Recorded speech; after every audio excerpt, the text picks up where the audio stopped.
Olá a todos.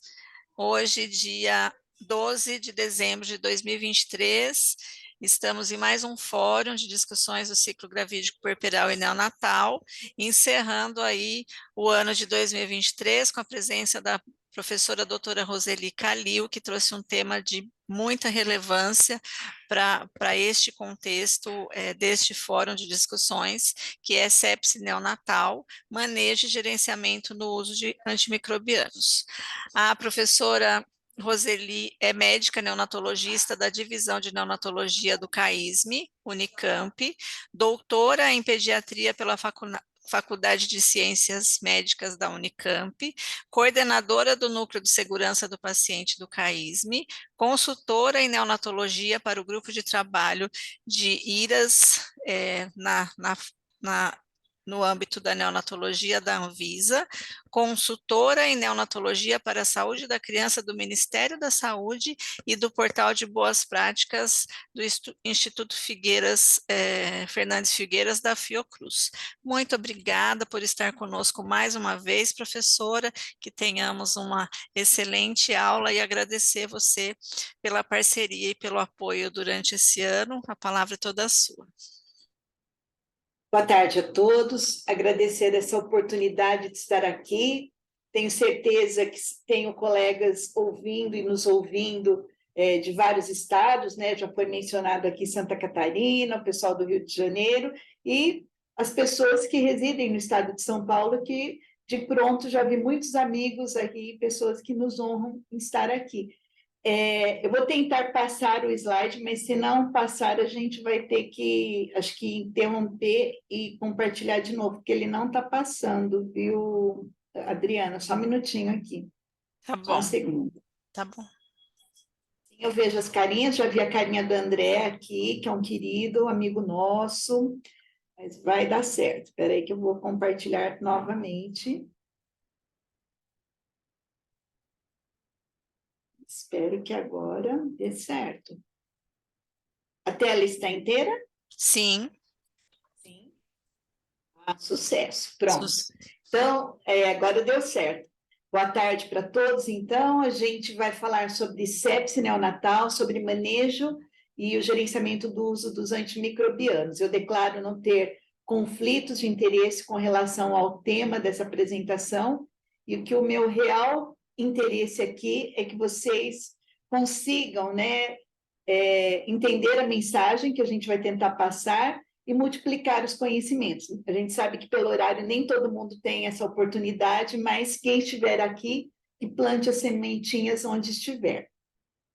Bom, para introduzir o assunto, então dizer, né, que as infecções estão entre as principais causas de mortalidade e morbidade em unidades de terapia intensiva neonatal. Então, se a gente tiver a ideia, né, ou a pretensão de reduzir mortalidade, morbimortalidade em nosso país, obviamente a gente tem que fazer um enfrentamento aí, tanto de prevenção quanto de manejo da sepse neonatal. E considerando a necessidade de prevenção, então, as grandes estratégias, né, elas visam limitar a suscetibilidade às infecções, aumentando a defesa do hospedeiro, e a gente sabe que isso não é fácil quando a gente fala em recém-nascidos, né? E a única estratégia que a gente tem é o início da amamentação mais breve possível, né? Preferencialmente com leite cru da própria mãe, que isso faz com que ela passe todas as propriedades do seu próprio leite para essa criança, e quando não tem o leite da própria mãe, o leite de banco de leite, obviamente, pode ser uma estratégia, especialmente para os bebês de baixo peso ou extremo baixo peso. Interromper a transmissão de organismos, né, pelos profissionais de saúde e pelos familiares, por cuidadores, enfim, isso tem tudo a ver com adesão à higienização das mãos e adesão às precauções padrão e às precauções especiais. E não menos importante, né, em terceiro lugar aqui, é promover o uso criterioso de antimicrobianos, que é o tema da nossa apresentação nessa tarde. Com relação, então, à prevenção de IRAS, né, então, as práticas de higienização das mãos, a prevenção das infecções associadas aos dispositivos invasivos, né, então, aqui, a prevenção de infecção de corrente sanguínea associada a cateter, a pneumonia associada à ventilação mecânica, esse uso judicioso de antimicrobianos, né, que a gente já falou para vocês, os cuidados com a pele, que acaba lesões de pele, às vezes iatrogênicas, sendo porta de entrada, e, como eu disse, né, pensando em melhoria da imunidade, a alimentação integral precoce nesses recém-nascidos é uma estratégia importantíssima. Acabou ficando no rodapé aqui esse CECAD, porque eu dei essa aula em algum momento, mas vocês me desculpem aí, eu tinha que ter tirado, mas acabou não ficando aí, tá bom? Com relação à sepse neonatal precoce e tardia, qual é o cenário, né? É uma alta mortalidade observada, isso quando não tratada em tempo oportuno. Esse medo da morte faz com que o neonatologista muitas vezes promova um exagero no diagnóstico e também tratamentos muitas vezes desnecessários, e esse tratamento muitas vezes desnecessário com exposição ao uso dos antimicrobianos tem um impacto importante na vida desses recém-nascidos, né? Então, tem mais de um estudo, ou melhor, muitos estudos que mostram que essa exposição aos antimicrobianos leva o aumento da sepse tardia, a emergência de bactérias multiresistentes, ao aumento da ocorrência de enterocolite necrosante e, consequentemente, aumento do óbito neonatal. E esse uso de antibióticos, né, além desse impacto que a gente já comentou, ele pode, então, por si só, pensando no uso dessa tecnologia que é o antimicrobiano, aumentar o risco, então, de toxicidade, a necessidade de acesso vascular, o risco, então, de indução de resistência, o custo operacional para uma instituição de saúde, o custo social de afastamento desses pais, muitas vezes, que têm um filho internado do trabalho e, às vezes, do cuidado dos filhos que ficam em casa, aumento da permanência hospitalar e as consequências não intencionais, né? Que é óbvio que quem prescreve um antibiótico ele faz com a melhor das boas intenções, mas é um desastre quando esse uso de antimicrobiano leva ao quê? A alteração da microbiota intestinal desses recém-nascidos e aumentando, portanto, esses desfechos, né, de sepse tardia, enterocolite, infecção fúngica,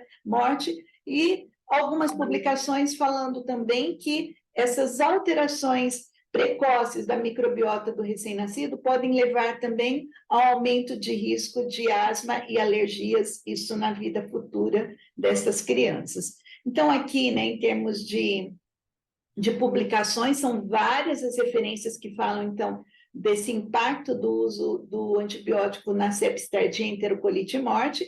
Eu gosto muito de falar desse estudo do Cotten, né, porque ele tem uma casuística grande, mais de 4.000 pacientes aqui, e que esse uso de maior ou igual a 5 dias, levando esse impacto, então, de risco de enterocolite e do desfecho combinado enterocolite e morte, né? E aqui a gente tem os dados também, né, aqui, da rede brasileira, já em 2012, onde foi estudado nos menores de 1.500 gramas o ponto de corte de uso de antibióticos de 3 dias. E esses 3 dias de antimicrobianos já foi suficiente para aumentar, né, o risco de sepse tardia. Então, ficar muito atento, né, que a gente tem bases de evidência, então não é só base de evidência internacional, a gente tem base de evidências nacionais, como esse estudo, então, da Rede Brasileira de Pesquisa Neonatal. O uso criterioso, então, de antibióticos, ele é fundamental para minimizar o risco de indução de resistência bacteriana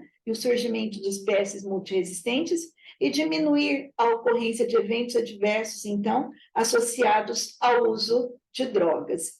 Aqui, né, mostrando para vocês alguns dados da rede brasileira, esse aqui foi um estudo apresentado agora no Congresso de Perinatologia, que foi lá em Santa Catarina, no mês de outubro, e aqui o que esse estudo mostra, né, com 1.331 recém-nascidos prematuros, menor que 1.500 gramas, ponto de corte deles para sepse tardia de 72 horas, um pouquinho diferente do critério da Anvisa, mas isso, em termos gerais, não modifica muito a análise, tá? O que foi observado aqui, uma incidência, então, de sepse confirmada de 22,7%, mas com uma variabilidade incrível, entre os centros que estudaram, foram os 13 centros da rede que participaram, tá?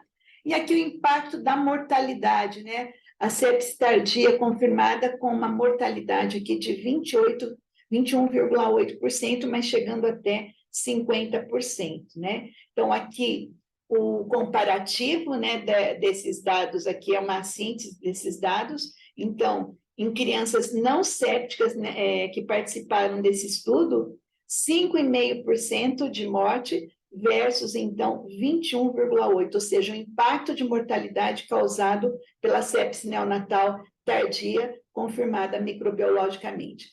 Aqui, esses dados mostrando com relação aos agentes etiológicos, né?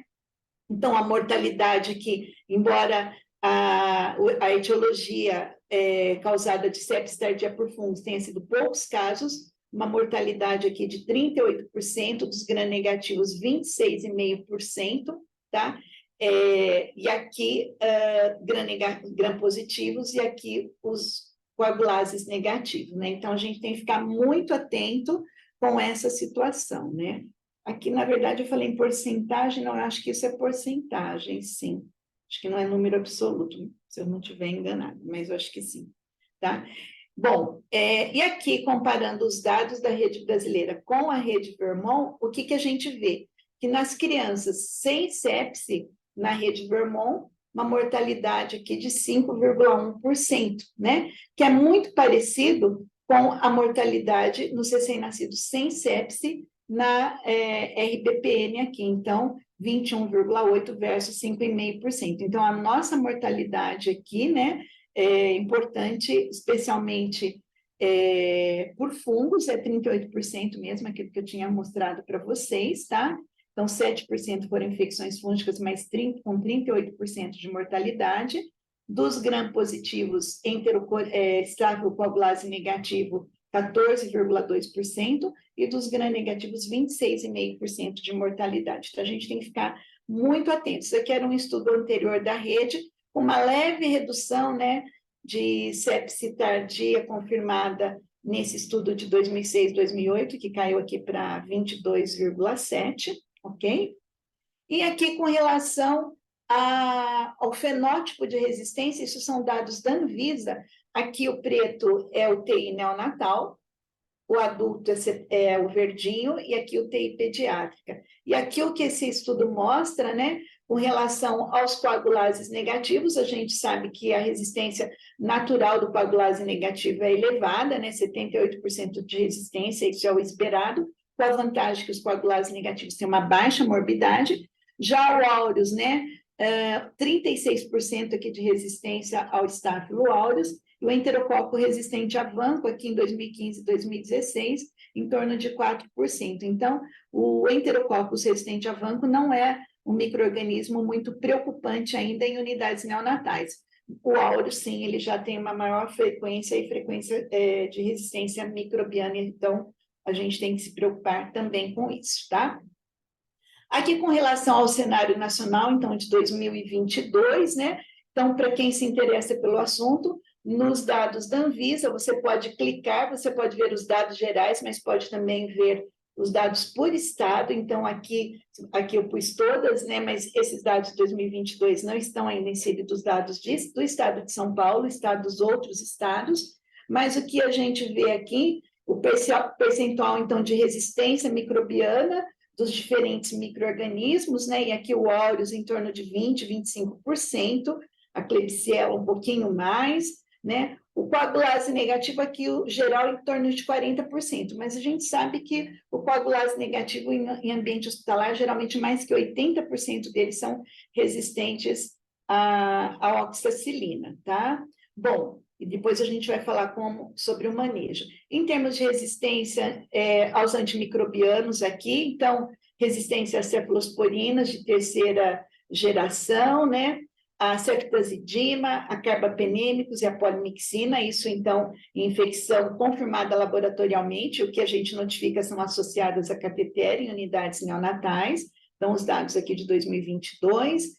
Depois aqui olhando micro-organismos, né? Então a E. coli, uma resistência da E. coli de 23% a cefalosporinas de terceira e quarta, 5,4 imipenem e 2,6 para a polimixina, tá? A hora que a gente olha o áureus, isso aqui é preocupante, né? Então, 47,8% de resistência à oxacilina, isso dados de 2021, tá? Em UTIs neonatais, ali também era de 2021, tá?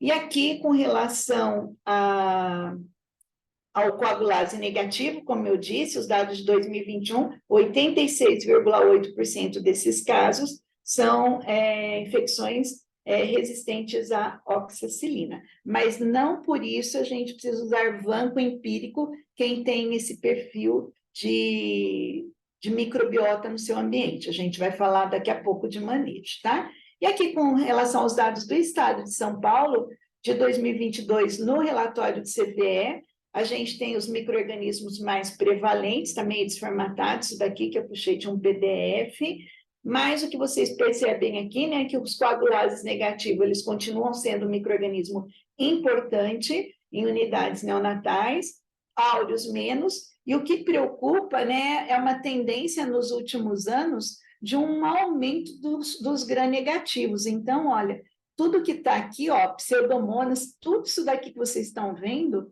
né, são gram-negativos. Então, aumento de gram-negativo em unidades neonatais é muito preocupante. Olha, acineto aqui e 8% de cândidas, né? Então, os gram-positivos aqui, menor que 50% das nossas infecções atualmente, no ano de 2022, em unidades neonatais do estado de São Paulo, são por gram-positivos. Então, gente, vamos prestar atenção, ver o que a gente está fazendo, porque, independente se é resistente ou não esses gram-negativos, a gente sabe que infecção por gram-negativo são de elevada morbimortalidade. A gente tem que ficar muito atento para isso, tá? Isso aqui eram os dados do CVE de 2017 com relação à resistência microbiana, e daí, só para vocês terem uma ideia, naquela época, áureos oxaresistente, né? 50% dos agentes isolados. E o coagulase negativo, 75%, que é o que mantém mesmo, tá? Mas a gente já tinha aqui, né, Klebsiella resistente a cefalosporinas e outros gram-negativos aqui com algum grau de resistência. Mas o que chama atenção nesses dados de 2017 é uma elevada resistência à oxacilina dos áureos isolados em UTIs neonatais do estado de São Paulo, ok? Bom, considerando todo este contexto, né, o que fazer e por onde começar essas estratégias de redução de uso inapropriado de antimicrobianos nas unidades neonatais, né? Então, primeiro, pensando nessa questão da resistência, eu gosto sempre de mostrar esse gráfico que, embora antigo de CDC, tudo começa na hora que eu faço uma hipótese de infecção, verdadeira ou não, mas se eu penso em infecção, eu dou antibióticos, o uso de antibióticos vai induzir resistência, essa bactéria pode ser uma bactéria eventual, e quanto mais a gente dá antibiótico, as bactérias sensíveis vão desaparecendo e a resistência predominante das bactérias, então, multiresistentes, tornam-se bactérias predominantes numa unidade. Isso se torna um ciclo vicioso na medida que eu penso em infecção, dou antibiótico, né? Esqueço de suspender o antibiótico às vezes, né? Ou aquela famosa frase, time que está ganhando não se perde, que está ganhando não se muda, isso é bobagem quando se fala de antibióticos, né? Então, a gente tem que quebrar esse ciclo vicioso, né? Aqui, para sonhar em ter uma melhora desse perfil de resistência, através de boas práticas na prevenção de infecção. E aqui a grande necessidade que a gente tem no dia de hoje, né, que é o nosso foco: diagnóstico efetivo e tratamento, otimizar o uso de antimicrobianos e prevenir transmissão cruzada. E quando a gente faz esse dever de casa, com certeza a gente vai voltar a ter uma microbiota com predominância de patógenos suscetíveis. E pensando, então, em estratégias, né, é muito comum, às vezes, as pessoas terem o hábito de achar que sempre o problema é de quem? Do outro, né? Só que nem sempre. Então, quando a gente pensa em estabelecer estratégias para enfrentamento da resistência bacteriana, a gente tem que pensar o que é papel do governo federal, estadual, municipal, o que é o papel do serviço de saúde e o que é o meu papel enquanto profissional da saúde. Então, essa publicação fala sobre esse assunto, eu gosto muito dela.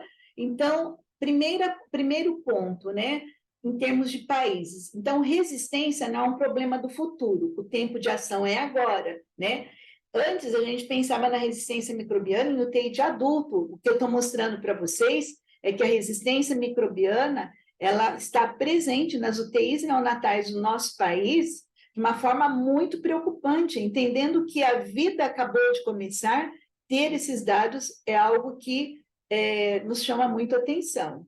Lembrar que não é hora de procurar culpados, ok? Estratégias agressivas para controle das infecções relacionadas à assistência. E estratégias agressivas não é ser agressivo com o colega de trabalho, nem com os pais, nem com os acompanhantes. É estabelecer estratégias com base nas melhores evidências, e aí o menos é mais, né? Menos uso de cateter, menos uso de ventilação invasiva, menos tempo de internação, início de alimentação precoce, ou seja, reprogramar os nossos protocolos, né? E é claro que o papel do governo aí é promover o quê? Condições de trabalho, né, dentro do serviço de saúde, com equipamentos, materiais e recursos humanos capacitados para desenvolver essas atividades. Resistência bacteriana não é um problema dos outros, é nosso, ok?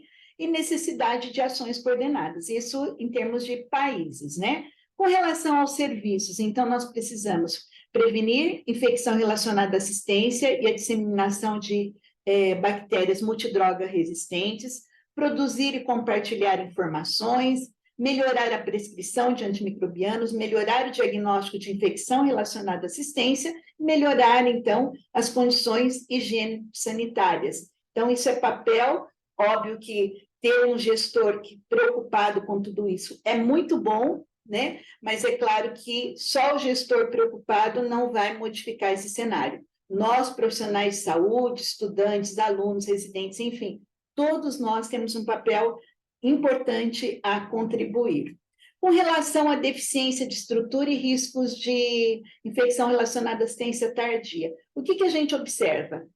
Quando nós estamos frente à presença de fatores de risco do recém-nascido e, além dos fatores de risco do recém-nascido, se observa uma deficiência na infraestrutura hospitalar, quer seja na organização dos serviços de farmácia, nutrição, lactário, banco de leite humano, higiene e limpeza, suprimentos e laboratório de microbiologia, quanto mais deficiência frente a crianças com risco para infecção, obviamente que esse risco vai estar exacerbado e a gente vai estar frente a um cenário muito preocupante.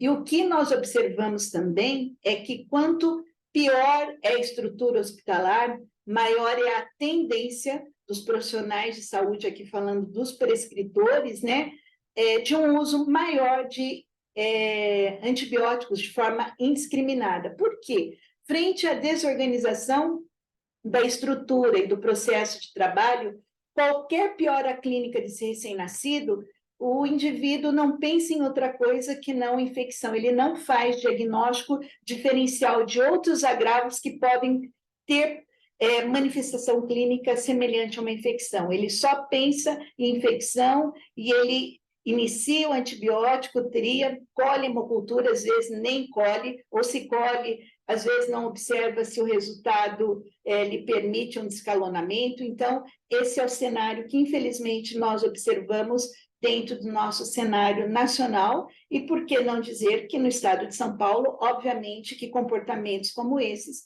também ocorrem, não vamos achar que aqui somos diferentes, ok? Então, se a gente quer encarar esse problema, cabe um investimento na estrutura e no processo de trabalho. Então, investir na melhoria da infraestrutura necessária para assistência ao recém-nascido, ter acesso ao laboratório de microbiologia e resultados de culturas em tempo oportuno, então daí a importância não só de ter um laboratório eficiente, mas que a comunicação entre a equipe do laboratório e a equipe que está na linha de frente assistencial seja efetiva e de forma muito dinâmica, né? Que em tempo real, ou o mais breve possível, esses resultados cheguem a quem interesse. Investir na melhoria dos processos de trabalho para que a gente consiga atingir esses objetivos. Então, quando a gente pensa em melhoria de processo de trabalho, da unidade neonatal propriamente dita, mas também entre os fornecedores de alguma estrutura necessária para que a unidade neonatal funcione bem, né? Então, aí o serviço de farmácia, o lactário, o serviço de higiene e limpeza, a central de equipamentos, a central de material esterilizado, então a gente precisa de todos, né? E, obviamente, a CPC-IRAS é um grande parceiro também, e um elo de comunicação, muitas vezes, entre o laboratório de microbiologia e a equipe que está lá na linha de frente. Então, isso é muito importante, a boa comunicação entre essas equipes, né? Ter acesso a um especialista, isso é um princípio 3 lá do uso racional de antimicrobianos para o enfrentamento da resistência microbiana. Então, o que diz esse princípio 3, né? Isso é do CDC, esqueci de pôr aqui no rodapé, ou sumiu, não sei, mas enfim, né? Desenvolve e tem acesso a especialista em antibiótico terapia, né? Idealmente, seria muito bom se a gente tivesse muitos infectologistas, infectopediatra, com habilidade, né, de estar lá a todo tempo, mas a gente sabe que a vida não é assim, nem sempre, né, nós temos muitos infectologistas dentro de um ambiente de maternidade, nem sempre infectologista é um infectologista treinado para atender esse tipo de público, e por isso os neonatologistas também precisam tornar-se um especialista, né, em antibiótico terapia. Eu costumo dizer aos alunos, especialmente aos residentes, que saber antibiótico é um princípio básico de todo médico, né, de um bom clínico, independente da especialidade. Então, a gente não pode colocar só na responsabilidade do infectologista das CPC-IRAS a atribuição para a prescrição racional de antimicrobianos no ambiente hospitalar. A gente tem que andar, sim, de mãos dadas para o melhor cuidado, mas a gente tem que entender que, sim, nós, neonatologistas, precisamos conhecer princípio ativo de antimicrobianos e fazer o uso racional dessa tecnologia. Garanta que o conhecimento esteja disponível a todos os médicos assistentes. Então, a gente sempre motiva que cada um, né, dentro da ANEL, se cada um se aprofundar num assunto e compartilhar com os outros, com certeza a equipe toda cresce e o resultado aparece, né? Então, isso é o que a gente desenvolve aqui no CAISM, que é onde eu trabalho ao longo dos anos, e no final, se der tempo, eu mostro um pouco dos nossos resultados. Em termos de risco de infecção, né? Então, reconhecer os riscos para infecção e tentar reduzi-los sempre que possível, né? Então, pensando em sepse precoce, o que está na governabilidade da equipe da neonatologia e da obstetrícia, né? Então, aqui, com relação à equipe da obstetrícia, triagem para estrepto B é interessante, mas se eu não tiver a triagem, ficar atento para os fatores de risco para estrepto B, fazer a profilaxia intraparto em momento oportuno são algumas estratégias importantes. Outra estratégia importantíssima, né? O diagnóstico de infecção de trato urinário e bacteriúria sintomática numa gestante. Baixo custo e alto impacto, né? Bacteriúria sintomática, muitas vezes, pode ser causa de trabalho de parto prematuro e depois que o bebê nasceu, daí a gente tem que correr atrás do prejuízo de reduzir danos. Então, se eu puder fazer a profilaxia intraparto para o estrepto B quando indicado em tempo oportuno e tratar a gestante com infecção de trato urinário ou bacteriúria sintomática, isso é extremamente relevante. E com relação à sepse tardia, né, não está na governabilidade do neonatologista a prematuridade, mas uma boa comunicação entre obstetrícia, às vezes dá muito resultado também, né? Às vezes, fazer um corticoide antinatal antes de interromper uma gestação sempre que possível vai melhorar o desfecho desse recém-nascido, né? O uso dos dispositivos invasivos, né? Então, catéter venoso central, umbilical, PIC ou uma flebotomia, uso de ventilação mecânica, os procedimentos invasivos de um modo geral, nutrição parenteral, jejum prolongado, tudo isso vai aumentar o risco para infecção. E o uso prolongado de antibióticos, né? Então, se eu penso em reduzir a infecção, as boas estratégias, né? O uso do corticoide antinatal, com certeza, vai reduzir a minha necessidade de ventilação invasiva, tentar usar a ventilação invasiva, né, por intubação traqueal o mínimo de tempo possível e passar para não invasiva com o uso de CPAP. O início da nutrição integral precoce, né, preferencialmente com leite materno da própria mãe ou leite humano pasteurizado, reduzir, né, o tempo de jejum, portanto, usando a nutrição integral e progredir nessa dieta, que era uma coisa que levava-se muito tempo, hoje orientado mesmo no bebê de baixo peso, de muito baixo peso, é uma progressão de em torno de 30 ml quilo dia. Para quê? Para que quando a gente consiga atingir essa transição, eu já vou poder tirar esse cateter central. Isso a gente tem observado. Muitos bebês nossos nem vai para o pique, né? A gente consegue transicionar do catéter umbilical já para a via enteral. E isso, com certeza, reduz os eventos adversos relacionados à infecção associada ao catéter central ou PAV, ok? Com relação ao quadro clínico, é importante a gente reconhecer esse quadro clínico. Então, aqui eu só estou mostrando em tela, né, que o quadro clínico é muito inespecífico, só que isoladamente ele é de baixo valor preditivo positivo. Então, isoladamente uma hipoatividade, não necessariamente isso significa infecção. Então, eu preciso rapidamente ter um raciocínio clínico, conhecer o que é padrão de normalidade nos recém-nascidos, para que, fazendo esse raciocínio clínico, se não tiver uma explicação para esse aparecimento, obviamente que eu vou triar. Mas se eu tiver, por exemplo, uma criança que tudo começou com uma hipotermia que foi de origem de um descontrole de incubadora, que levou a uma hipoatividade, a uma apneia desse bebê, né? A uma bradicardia, uma baixa perfusão. O que eu faço? Primeiro, eu corrijo essa hipotermia. Se tudo isso daqui desapareceu, que fica parecendo que é infecção, seguramente isso não é infecção, não vou precisar nem triar essa criança. Então, é muito importante a comunicação da equipe médica com a enfermagem para ver onde que começou esse quadro, né? Que, obviamente, uma hipotermia de origem ambiental ela pode levar aqui a outros eventos, a outras alterações, e a hora que a gente vê o conjunto, fica parecendo que isso é uma infecção, porém, nem sempre é verdadeira, ok? Então, aqui de convite, né, tanto no manual da Anvisa, como naquele manual da OPAS, que a gente publicou de guia de prevenção de Irasnel de 2017, todos vocês têm acesso,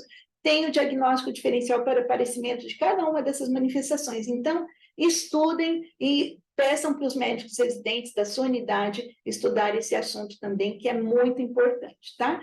E daí, quando eu pensei em que realmente esse quadro clínico é infecção, daí eu vou colher os exames laboratoriais. E dos exames laboratoriais, o que é importante a gente lembrar? Hemograma e PCR seriada, o que vale é o valor preditivo negativo, ou seja, ele serve muito mais para afastar infecção do que confirmar. Então, isso é muito importante que a gente entenda. Por quê? Porque o hemograma, especialmente no período perinatal, ele pode estar alterado por uma série de alterações que não necessariamente tem a ver com infecção. Pode ser bolsa rota prolongada, pode ser uma hipertensão materna, a PCR mesma coisa, né? Asfixia neonatal, um trabalho de parto difícil, líquido meconial, tudo isso pode alterar hemograma e PCR e não ter nada a ver com infecção. Então, a gente tem que ter atenção para interpretar de forma adequada esses resultados de exame, tá? A Academia Americana, por conta disso, atualmente ela nem recomenda, né? Ela nem motiva a coleta de hemograma e PCR para sepsis precoce, tá? Ela não incentiva. E ela fala que se você colher, é para afastar o diagnóstico e não para ficar mantendo o antibiótico por conta de uma PCR isolada alterada, ok? O padrão ouro, então, né? O padrão ouro são as culturas, hemocultura é o padrão ouro, importantíssima a coleta do líquor. Já a urocultura, a gente vai colher só na suspeita de sepsis tardia, porque dificilmente uma sepsis precoce tem como sítio infecção de trato urinário. Exame radiológico, a depender da manifestação clínica, Gasometria é um exame específico que pode nos trazer algum sinal de gravidade do quadro.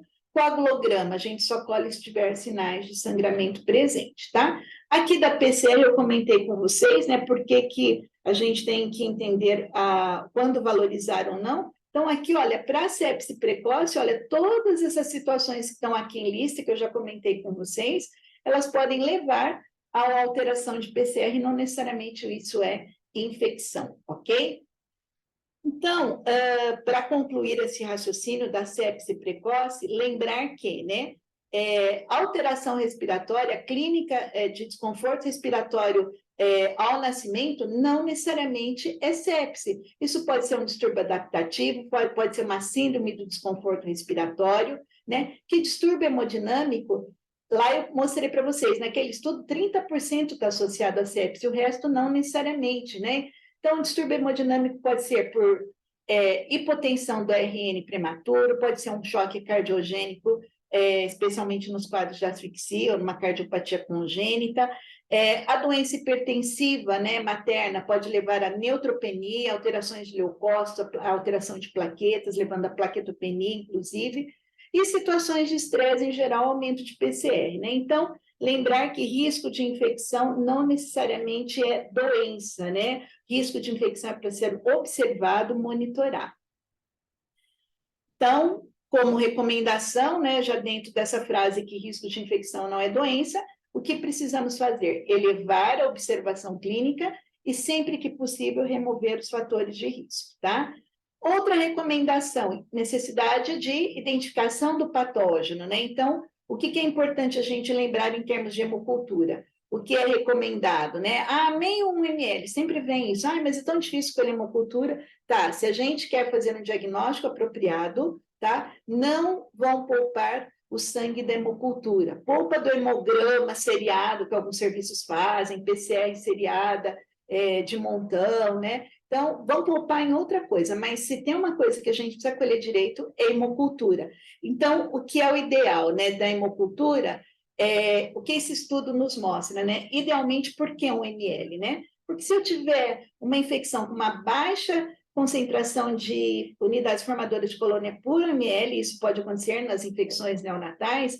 Aqui, se eu tiver uma unidade formadora de colônia e colher meio ml, a possibilidade de recuperação é de 39%, ou seja, 61% de falso negativo. Enquanto que se eu colher 1 ml, eu já chego aqui a um rendimento, mesmo nessa concentração baixa, uma possibilidade de recuperação do micro-organismo em 63%, podendo chegar até 98% de chance de recuperação quando eu tenho 4 unidades formadoras de colônia por ml, tá? Então vamos dobrar, quadruplicar? Óbvio que não, né? A gente espoliaria muito esses recém-nascidos e a gente não vai ter o dobro do rendimento em termos de possibilidade de recuperação desse micro-organismo. Então, aqui, 1 ml, ele está bem justificado, ok? E aqui, com relação às outras culturas, o que é importante, né? Por que é importante colher o líquor? É importante colher o líquor sempre quando eu tenho uma suspeita de sepse ou se eu não colhi no momento da suspeita, mas se eu tiver uma bacteremia comprovada, eu devo colher esse líquor, tá? Por quê? Porque pode haver meningite em 23% dos casos de bacteremia, né? E até 38% das meningites podem cursar com hemocultura negativa. Então, se você não cresceu na hemocultura, mas você tem um quadro clínico que é muito compatível com o quadro séptico, especialmente aqueles com manifestação do sistema nervoso central. Mesmo que hemocultura negativa, é importante nessas situações que a gente colhe o líquor. Às vezes, pela instabilidade cardiorrespiratória, não dá para colher num primeiro momento, mas mesmo se você não colheu, se hemocultura positiva, é mandatório que a gente colha. E se for um quadro clínico que é muito compatível com sepse, também é mandatório que a gente colha, entendendo que, eventualmente, pode se tratar de um quadro de meningite, né? Uma criança com letargia, às vezes com alterações do sistema nervoso central, importantíssimo coleta do líquor, ok? Urina, como eu disse, somente na sepse tardia, que é tanto na precoce quanto na tardia, né? E padrão ouro, coleta por punção suprapúbica, e não podendo ser punção suprapúbica, segunda opção, sondagem vesical, né? Encaminhamento o mais rápido possível para o laboratório. Cultura de saco coletor, gente, serve só como valor preditivo negativo. Se você escolher uma criança que não vai precisar entrar imediatamente com antibiótico, pode colher. Se der negativo, realmente ela não tem uma infecção de trato urinário. Só para essa situação que é válido a coleta de saco coletor. Aspirado traqueal, né? Contagem de colônias não está validado para recém-nascidos ainda, pensando em agente etiológico de pneumonia, tá? Reflete, então, só a colonização microbiana desse trato respiratório. Culturas de superfície, suave de pele, axilar, umbilical, enfim, isso tem algum valor para triagem de resistência microbiana, isso tem importância para a equipe das CPCIRAS, mas não para a identificação de diagnóstico etiológico das infecções. E outros aqui, né, quando presentes, aspirado articular, abscessos cavitários, esse sim mandar para cultura. Ok? Aqui eu já comentei. Tratar infecção e não contaminação, então, para isso, a necessidade de uma coleta apropriada, né, de sangue das outras amostras, cultura de sangue não de pele ou ponta de cateter, usar métodos próprios para processar essas culturas. Tratar infecção, então, e não colonização, né, então, tratar pneumonia não aspirado traqueal, tratar bacteremia, não a cultura da ponta do catéter, tratar infecção urinária, não cultura de catéter uretral. Então, há muitos anos, né, a gente deixou de mandar todo esse material para a cultura, né? A gente só sobrecarrega o laboratório de microbiologia, e isso não traz nenhum valor em termos de tratamento do agente etiológico. Parar o tratamento antimicrobiano, quando a infecção é curada, quando as culturas são negativas, a infecção não confirmada e quando é descartado o diagnóstico de infecção. E aqui o fluxograma, né? Que foi atualizado ao longo dos anos. Então, suspeita clínica, faz triagem, a reavaliação, a recomendação atual é entre 36 e 48 horas, ok? Se culturas negativas, a criança bem, triagem negativa, suspender aqui entre 36 e 48 horas. Se culturas positivas, completar o tratamento e adequar o antibiótico de acordo com o antibiograma, sempre que possível, daí monoterapia e antibiótico do menor espectro possível. Se culturas negativas, com quadro sugestivo de uma sepse clínica, que realmente você não conseguiu descartar, né? E a gente agora cada vez mais tem que ser crítico, né? E não banalizar esse diagnóstico de sepse clínica. Daí você vai manter esse antibiótico, mas a tendência da sepse clínica é tratamento no máximo por 5 dias. Isso desses casos que a gente já não descartou antes, ok? Em termos de manejo da sepse precoce, a gente tem esses 2 artigos publicados, então, da Academia Americana, e a gente já fez o documento traduzido para a Sociedade Brasileira de Pediatria como uma nota, como um artigo, né, científico com essas revisões o ano passado. Então, quem tem acesso à Sociedade Brasileira pode pegar o artigo. Então, aqui o manejo acima de menor ou igual a 34 semanas, né, que vai até 34,6, e maior ou igual a 35 semanas. Resumidamente, o que traz esses artigos, né? Então, diagnóstico de sepse precoce com base em culturas, então hemocultura e cultura de líquor. Como eu disse, não valoriza PCR, hemograma e outros marcadores inflamatórios para diagnóstico e tratamento. Não iniciar antibiótico e realizar observação clínica em recém-nascidos assintomáticos. Então, esse é o grande diferencial, né? Na verdade, aqui no CAISM, desde 1997, a gente deixou de iniciar antibiótico só por risco de infecção ovular, né? Isso lá no século passado. Mas isso não era prática preconizada nem mesmo pela Academia Americana, mas hoje eles já são muito taxativos, porque eles sabem que mesmo o uso de 2, 3 dias de antibiótico modifica a microbiota intestinal. Então, não iniciar antibiótico e realizar observação clínica em recém-nascidos assintomáticos é a grande mensagem desses 2 artigos. E quando iniciado antibiótico com base em fator de risco, se entrou, né, reavaliar em 36 a 48 horas e suspender-se culturas negativas, exceto se for demonstrada infecção localizada, né? Pneumonia, uma meningite, obviamente que mesmo com hemocultura negativa você vai tratar, mas caso contrário, suspender o antibiótico. Aqui também a publicação, né, da Academia em 2019 sobre o manejo, então, do risco para estrepto B. Então, aqui, para os maiores ou igual a 35, eu traduzi, isso daqui está no documento da Sociedade de Pediatria, traduzido para o português, como aqui. Então, aqui é o que eles faziam antigamente até 2018, ou seja, na suspeita de coriamnionite, eles escolhiam hemocultura e entrava com antibiótico. Eu pus aqui que isso é coisa do passado, desapega. Para quem ainda tem medo de não fazer isso, uma outra estratégia é o uso da calculadora de risco.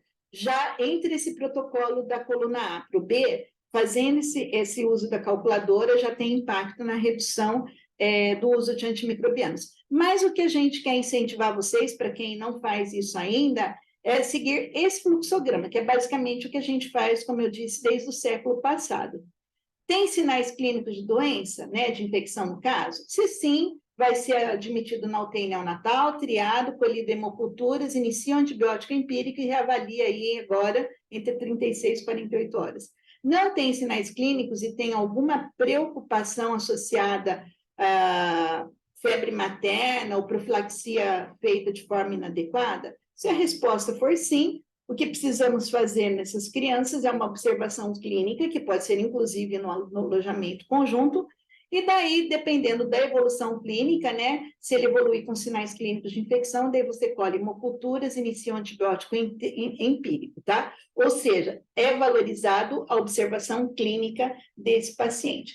E com relação aos menores igual a 34 semanas, como é que é o fluxograma da Academia Americana? E do ponto de vista muito diferente do que a gente faz aqui, tá?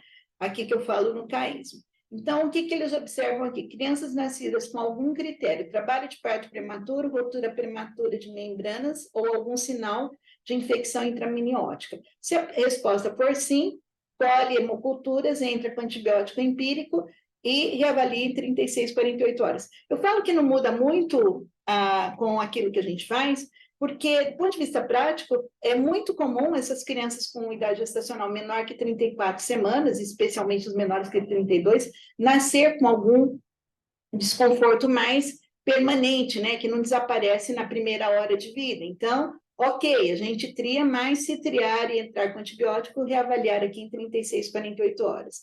Outra situação, não foi um trabalho de parto prematuro, foi induzido, mas eu tenho algum risco aqui de preocupação com relação a esses achados, né? Uma profilaxia para estrepto B indicada, né? E que a antibiótico profilaxia não foi feita de forma adequada, né? Ou seja, foi feita de forma inadequada. Uma preocupação com infecção intraminiótica, um RN com instabilidade respiratória ou cardiovascular. Então, se eu tiver essa situação, aqui eles também orientam colher hemocultura e entrar com antibiótico, ok? A terceira situação, que é idêntica ao que a gente faz aqui.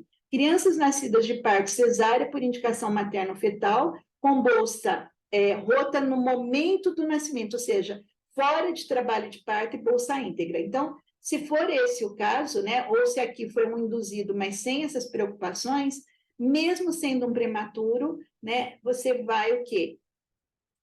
Observar clinicamente nenhuma avaliação laboratorial, nenhuma terapia empírica com antibiótico e hemoculturas, se necessário, a depender do monitoramento clínico, ok? Então, essas são as orientações da Academia Americana e que estão nesse documento que eu comentei com vocês, publicado ano passado, em 2022, pela SBP, tá?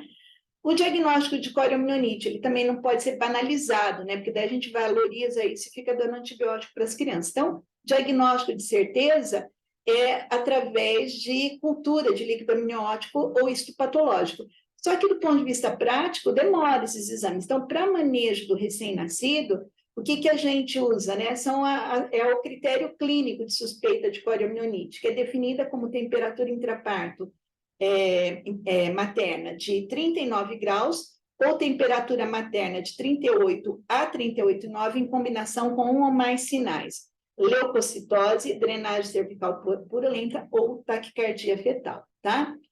Importantíssimo para praticar o controle dos antimicrobianos, né? Então, monitoramento do uso de antimicrobianos, os acertos e os erros, não para discutir com a equipe de forma punitiva, raivosa, mas sim é de identificar as oportunidades de melhoria, né? Então, programas para melhorar o uso de antimicrobianos, ele é efetivo. Então, a grande mensagem aqui, monitorize o uso de antimicrobianos e os efeitos adversos e dê retorno à equipe, né? E quem que pode fazer esse monitoramento? Vai depender daquilo que é combinado no hospital. Pode ser dentro da equipe do núcleo de segurança do paciente, mais específico a equipe de farmacovigilância, ou pode ser a equipe das CPCIs do hospital. Então, cada hospital atualmente está adotando uma forma de trabalhar, mas o importante é que existe esse monitoramento, esse gerenciamento, né, do uso de antimicrobianos. Avalie o consumo, identifique as não conformidades referentes à prescrição, né, a dose, o tempo de uso, a indicação, e torne disponível, né, os dados à equipe multidisciplinar, ou seja, dar feedback à equipe. Com relação aos protocolos, né, então, para a infecção precoce, nenhuma novidade, né? Então, você pode usar penicilina ou ampicilina mais um aminoglicosídeo, né? Que pode ser a gentamicina ou amicacina. Com relação à iras tardia, né? Antibiótico de primeira linha, oxacilina e um aminoglicosídeo, né? No nosso caso aqui, nós usamos oxa e amicacina. E a vancomicina, associada a um aminoglicosídeo ou uma cefalosporina de terceira ou quarta geração, como uma segunda linha de antimicrobianos, ou seja, não deve ser usado como rotina, como antibiótico de primeira linha, vanco e aminoglicosídeo, tá? Então, o que traz as publicações, né? Então, a escolha do tratamento empírico é com base nos padrões de resistência, mas não é só isso é um mito, né? E daí o problema dessa frase é que o indivíduo fala, bom, se o meu predomínio das infecções de corrente sanguínea é coagulase negativo e eu tenho 70%, 80% de resistência, logo, então, meu antibiótico empírico é vancomicina. Resposta errada, né? Diferente do aureus, os coagulases negativos, eles são de baixa morbimortalidade. Então, você tem tempo de troca. Você pode entrar com oxa e um aminoglicosídeo e, se vier positivo, você troca, né, para vancomicina. Você vai economizar muita vancomicina nessa mudança de programação mental. Por quê? Porque vai ter os casos que você pensou que era infecção e não era, vai ter casos que são infecções oxassensível, né, como o Staphylo aureus oxassensível, pode ser um gram negativo, ou seja, para somente coagulase negativo, é que vale a pena usar a vancomicina. E sendo de baixa morbidade, como eu disse, né, morbimortalidade, eu tenho sim, com segurança, a possibilidade de fazer essa troca, né? Então, tendo uma boa comunicação com a microbiologia, obviamente que a hora que ela avisa lá que cresceu um coagulase negativo, a chance de ser um coagulase negativo resistente é elevada. Então, ok de você fazer essa troca nesse momento ou no momento que ela te libera um antibiograma, que não deve demorar, espero, né? Suspender o tratamento ou adequar o uso de antibiótico com base nos resultados de cultura. E vancomicina, então, né, como primeira escolha, quando que ela está recomendada? Somente se houver uma elevada prevalência no serviço de infecção por Staphylo aureus meticilino resistente, tá? Então, essas publicações com essas recomendações já são antigas, mas permanecem atuais e com publicações mais recentes também, tá? Essa publicação aqui foi uma gentileza, né, de uma aula cedida pelo professor Pablo Sanches, né, é uma publicação deles falando sobre a seguridade, então, né, a segurança, melhor dizendo, e eficácia do uso da nafcilin, que né, é a mesma coisa que a nossa oxacilina, para terapia empírica para sepse tardia, né? Então, é uma publicação aqui de 2022, tá? Então, eles fazem uma avaliação com relação à duração da positividade das hemoculturas, a recorrência de infecção do mesmo agente nos próximos 14 dias, pós-suspensão do antibiótico, e a mortalidade, né? Então, a doutora Rosana Richman foi num congresso lá na Costa Rica, e o professor Pablo, que é um professor muito querido, né, que gosta muito de nós brasileiros, cedeu esses slides para ela e a gente está aqui compartilhando, tá? Então, aqui, o que esse esse artigo mostra é sobre a pré-intervenção, né, que foi em 2014, depois pós-intervenção de 2017 a 2019, né? Então, eles mostram aqui, nesse segundo período, um aumento, né, do uso da oxacilina, né, aqui, e redução, né, portanto, do uso de vancomicina. Depois, aqui, o uso de cateter central nos dois períodos é um tanto semelhante, né? Não tem muita diferença, mas aqui, de novo, né? Em pacientes com catéter aumentando o uso, né? Quando tinha catéter, o raciocínio era, é um coagulase negativo, é OXA-R, já ia de cara, mas aqui não, né? Mostrando esse uso, o aumento do uso em crianças de oxacilina nesse período. Depois, aqui, a recorrência de infecção, vocês vão ver que não teve recorrência de infecção dentro dos 14 dias, né, com o uso da oxacilina, e aqui com a média de mortalidade, né, então não houve também aumento de mortalidade, né, aqui muito pelo contrário, né, aqui nesse período pré-intervenção 22%, aqui 9% de mortalidade nesse grupo, ok? E aqui é a parte do estudo, depois vocês podem ler com mais calma, tá? E com relação às cefalosporinas, né, devido ao risco de indução de resistência microbiana, recomenda-se, então, né, o uso das cefalosporinas reservado para os micro-organismos sensíveis, né, especialmente para tratamento de meningite, empiricamente em crianças com insuficiência renal instalada no momento do início do antibiótico empírico, poderia ser uma justificativa. E essa terceira justificativa aqui, infecções por bactérias resistentes aos aminoglicosídeos, nos dias de hoje virou quase que letra morta, né? Porque raramente eu tenho um micro-organismo que é resistente a aminoglicosídeo e sensível a cefalosporinas de terceira geração, ok? Ceftriaxona, né? A gente já usou muito antigamente como opção de cefalosporina de terceira, porém, atualmente, né, nos últimos anos, ela é contraindicada por notificação do FDA de eventos adversos em crianças recebendo soluções de uso parenteral contendo cálcio. Então, a gente faz opção de, quando vai usar céfalo de terceira geração, uso da cefotaxima, tá? Ou de quarta, que é cefepime.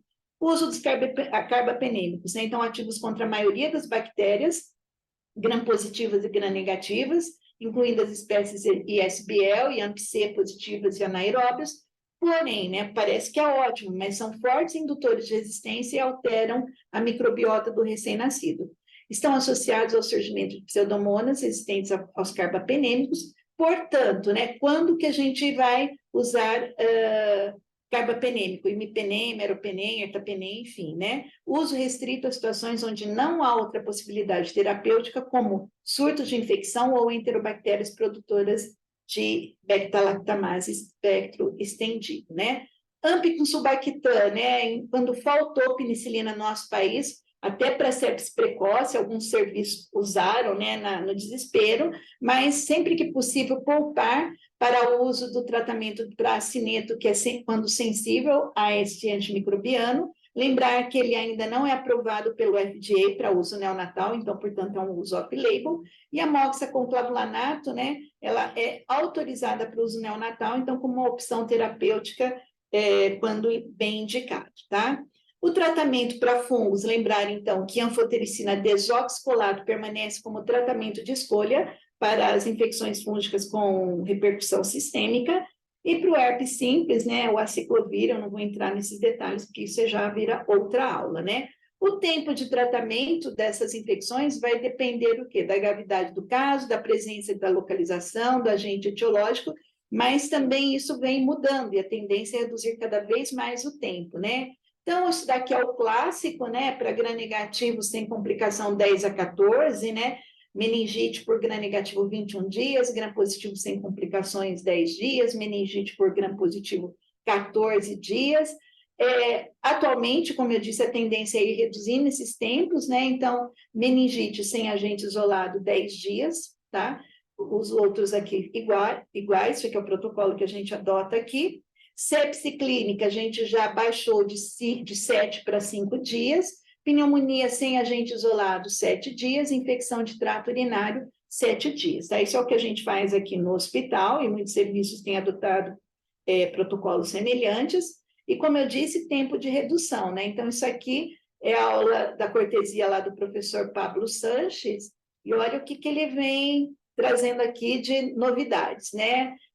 Como um exemplo a ser seguido, né? Ou como diz Rosana Richman, perseguido, né? Então, para a sepse precoce, o time out, né? O que é time out, né? Time is over, tempo esgotado, chega, né? Então, vamos lá. Então, aqui a gente falou de reavaliar em 36, 48 horas, ele está falando aqui em reavaliação para retirada já com 24 horas, pensando em sepse precoce. Na tardia, um time-out de 36 horas, redução do uso de vancomicina, como eu disse, né, o estudo dele falando do uso empírico da nafcilina ou da oxacilina, para a cultura negativa, né? Então, a sepse clínica, no caso, né? Sepse com cultura negativa, 5 dias, que é o que a gente está fazendo. Infecção com cultura positiva, com hemocultura positiva, que não seja quadro de meningite, 7 dias de tratamento. E pneumonia, infecção de trato urinário, ele fala em 5 dias, tá? Quando ele veio ao Brasil, eu perguntei para ele sobre infecção de trato urinário com hemocultura positiva, ou seja, com bacteriemia secundária, que a gente aqui fazia com 10 dias. Na época, ele já fazia 7 dias, e agora ele está contando aqui que infecção de trato urinário, 5 dias de tratamento.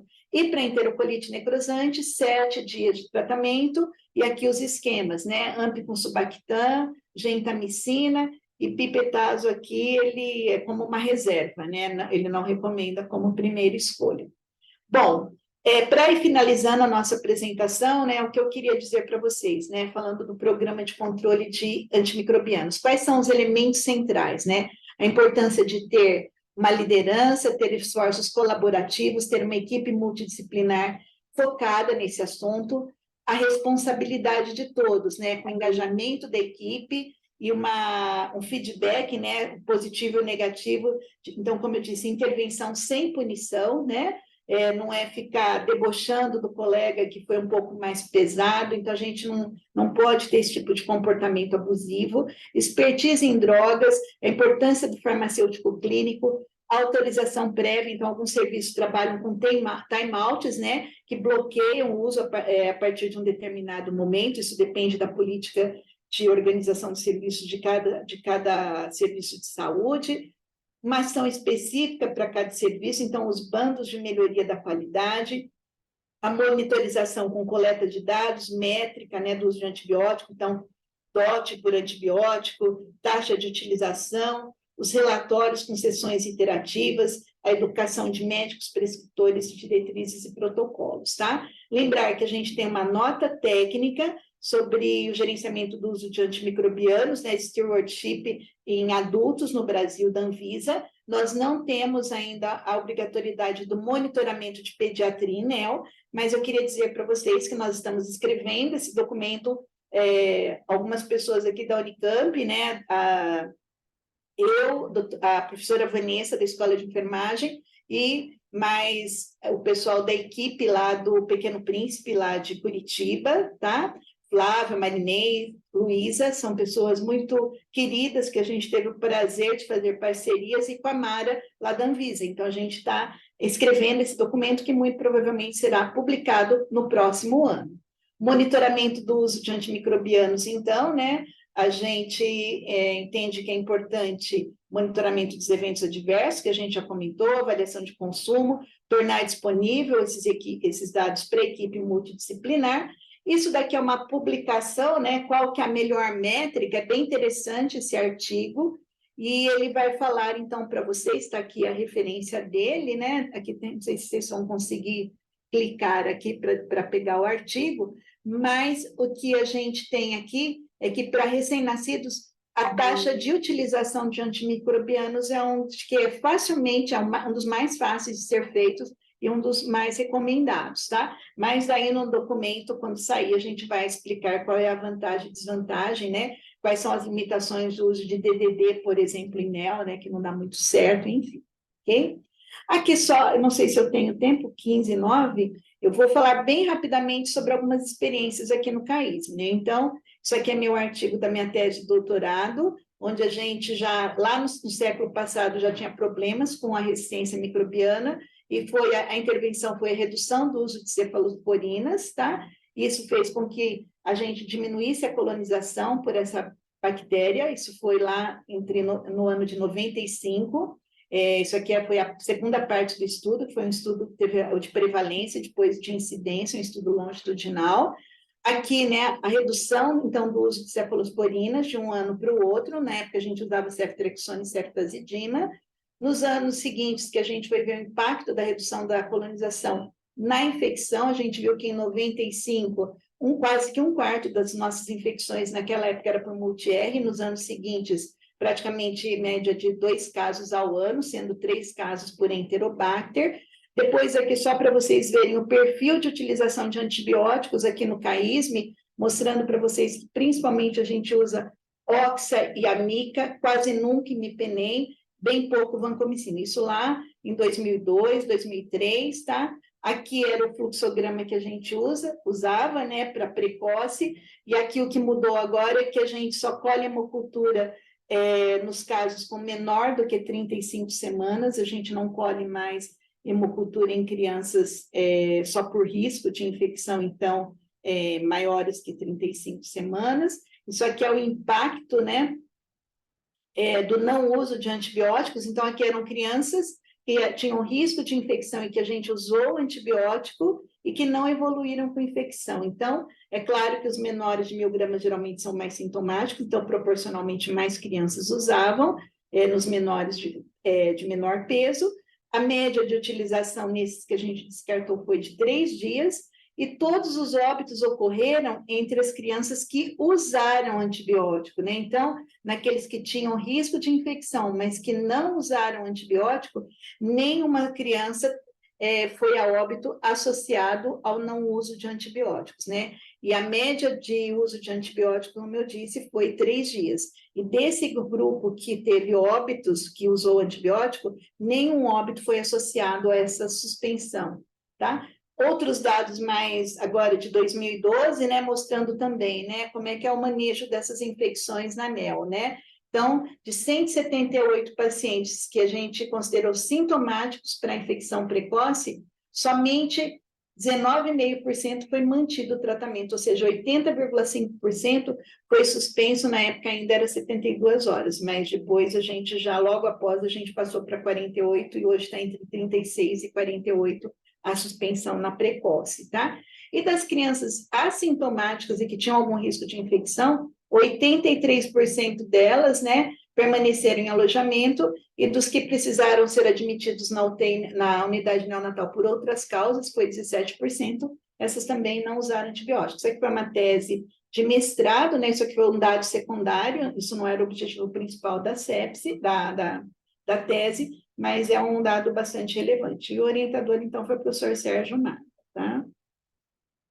Aqui também, agora falando do consumo, né, passado os anos lá de 2002, continuamos usando, né, a partir de 2007 a gente parou de usar AMP-AMICA, que era o que a gente vinha usando para PENI e AMICA, para precoce, então aqui aumento, né, em 2007 do uso de penicilina e diminui no AMP, oxacilina ainda a gente usa bem mais comparado à vancomicina, pouco uso de cefalosporinas, né, de terceira geração, muito mais aminoglicosídeo, e continuamos aqui, né, com baixo uso de imipenem e anfotericina, né, como a gente quase não usa antibióticos de amplo espectro e retira precocemente, nós temos poucas infecções fúngicas, e daí justifica a nossa redução de mortalidade. Isso aqui é um outro artigo, né, publicado aqui pela Neonatologia do CAISM, professor Jamil, autor principal, faço parte dessa publicação, e o que a gente mostra aqui, né, que diferente dos outros serviços, 74% dos bebês menores que 1.500, né, nessa casuística aí de 2006 a 2017, não tiveram uso de antimicrobianos, tá? Aqui, nosso protocolo para estrepto B, mostrando, então, que a gente começou a usar em 2003, mas só em 2007 a gente começou a triagem para estrepto B, e daí um impacto importante, né, na ocorrência de infecção por estrepto B na unidade neonatal. Então, assim como os dados norte-americanos, menos que meio por mil nascidos vivos nesse período, e assim se mantém nos últimos 10, 13 anos já agora, né? Então, menos que meio por mil, tá? E aqui, só para finalizar, isso aqui é a tese da Bárbara, né? É meio que uma continuação das observações. O estudo dela, falando da resistência microbiana, o estudo dela foi em crianças com menor que 1.500, e a tese do Ivan, defendida semana passada, daí ele faz a análise de toda a população, né?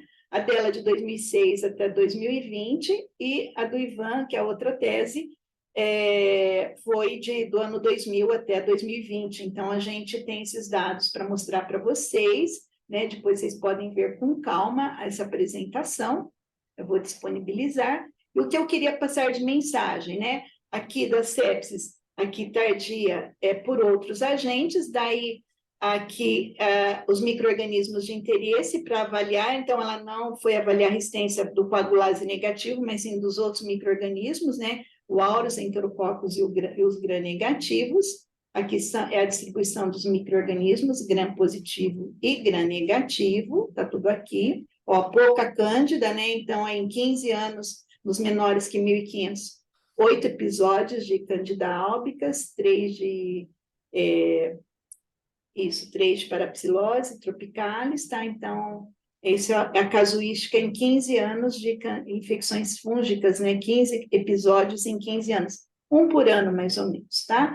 E aqui, os dados, né? A média, então, de infecção por bactérias multiresistentes nessa unidade, 1,3 episódios por ano, 12,7 por mil recém-nascidos de muito baixo peso internados, 7,4% das sepses tardias comprovadas, 17,5% das sepses pelos agentes isolados, tá? E uma tendência à estabilidade ao longo desses anos. Então, é isso que eu queria dizer para vocês, concluindo, então, que risco de infecção, então, não é doença, a gente não pode, né, tratar o risco, e sim fazer uma observação criteriosa dos pacientes e remover os fatores de risco sempre que possível, iniciar o tratamento com antibiótico somente em recém-nascidos com sintomas de infecção, realizar investigação com culturas antes do início do tratamento e reavaliar em 48 horas a necessidade da continuidade do tratamento.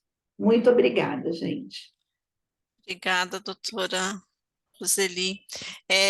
A gente tem duas perguntas, eu vou passar para a senhora. Uma é da Cris, ela pergunta como estão os estudos sobre a procalcitonina na neonatologia? Excelente pergunta.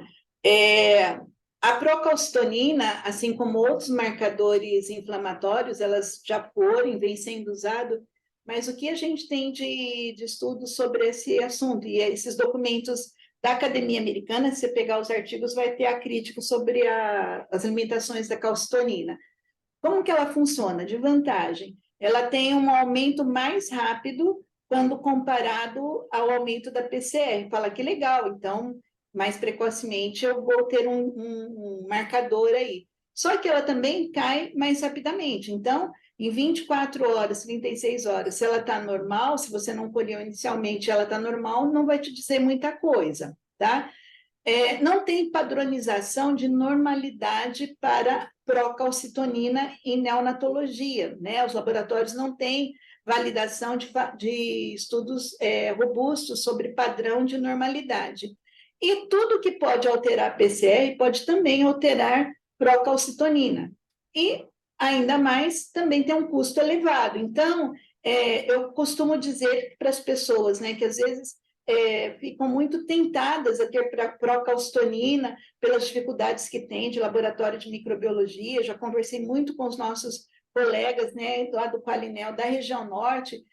Foca na hemocultura, gente, não vai querer fazer atalho achando que uma procalcitonina vai fazer a diferença. A gente precisa ter a identificação de micro-organismo, que é o que vai fazer com que a gente use o antibiótico mais apropriado no tempo correto e pelo tempo correto. Resumindo, procalcitonina não é uma estratégia muito relevante, tá? O estudo do Dr. Jamil Caldas, aqui da Unicamp, em sepse tardia, ele testou todos esses marcadores, né? Procalcitonina, fator de necrose tumoral, PCR, né, seriada, o hemograma, e ele foi fazendo a avaliação de acurácia em todas essas situações.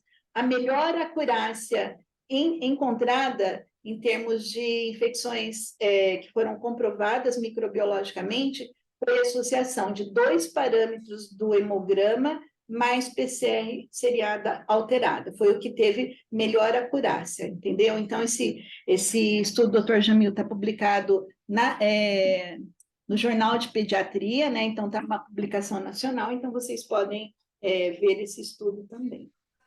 Obrigada, doutora. A última pergunta da Roberta. Doutora Roseli, como posso melhorar o uso de antibiótico se no meu serviço a microbiologia só libera a hemocultura parcial após 5 dias da coleta?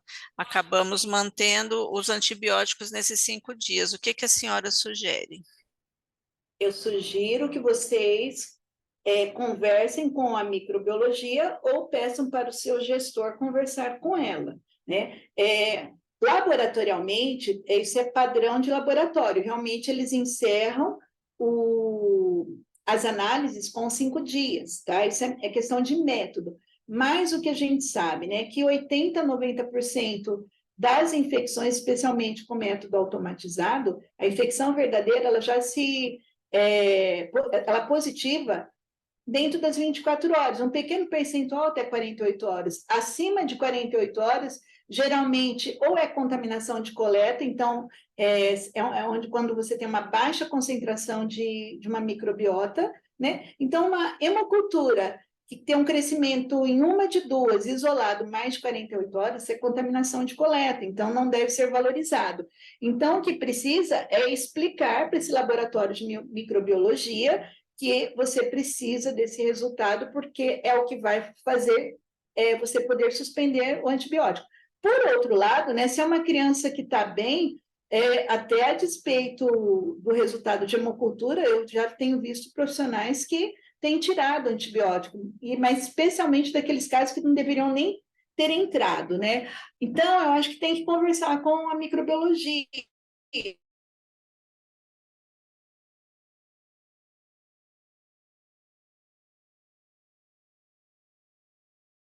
É um laboratório terceirizado. Então, o edital, gente, é muito importante quando a gente vai licitar, fazer compra de serviço, é fazer um bom edital de licitação para você poder cobrar seu fornecedor. Você é um cliente do laboratório, ele não está te fazendo nenhum favor. A gente tem que trabalhar de forma harmoniosa com o laboratório, mas explicar para ele que essa hemocultura com 5 dias não ajuda em nada, né? A gente só está desperdiçando o sangue do recém-nascido.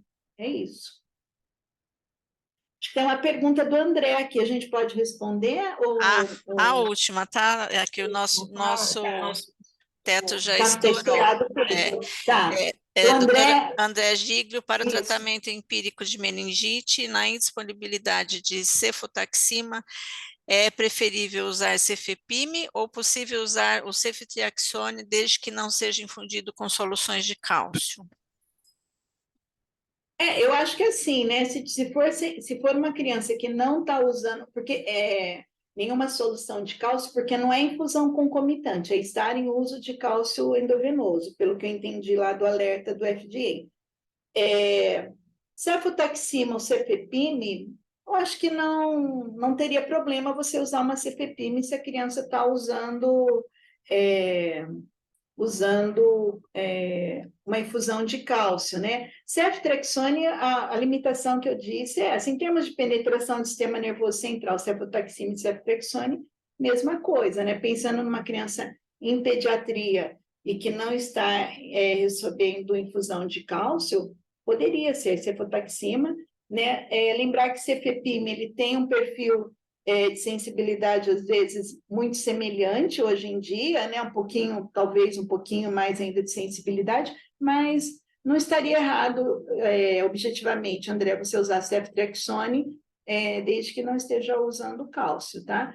Só lembrar e desmistificar que cefepime também, né, se usar muito induz resistência, né? Que quando foi lançado as pessoas achavam que estava ótimo, né? Hoje a gente sabe que o uso indiscriminado também promove indução de resistência. Então, usar com parcimônia sempre. Mais alguma coisa? Perguntas encerraram. Eu vou passar as considerações finais para a senhora. Antes disso, eu gostaria de agradecer imensamente aos participantes deste fórum, dizer que foi uma honra acompanhá-los no ano de 2023. Aguardaremos aí o novo cronograma para 2024, provavelmente numa nova formação. Então, quero passar as considerações finais para a professora Roseli, agradecer que estamos fechando com chave de ouro, com um tema tão importante, com uma presença tão importante como a da professora, e muito obrigada, que vocês tenham todos um final de ano excelente, estendo isso, meu desejo à senhora, professora, e suas considerações finais, por favor. Bom, gratidão, gratidão, gratidão, né? É um prazer estar com vocês, é um prazer a gente poder multiplicar os conhecimentos adquiridos, lembrar que de onde eu vim, né, que é a Faculdade de Medicina de Marília, que hoje está aqui nos assistindo, não posso me emocionar.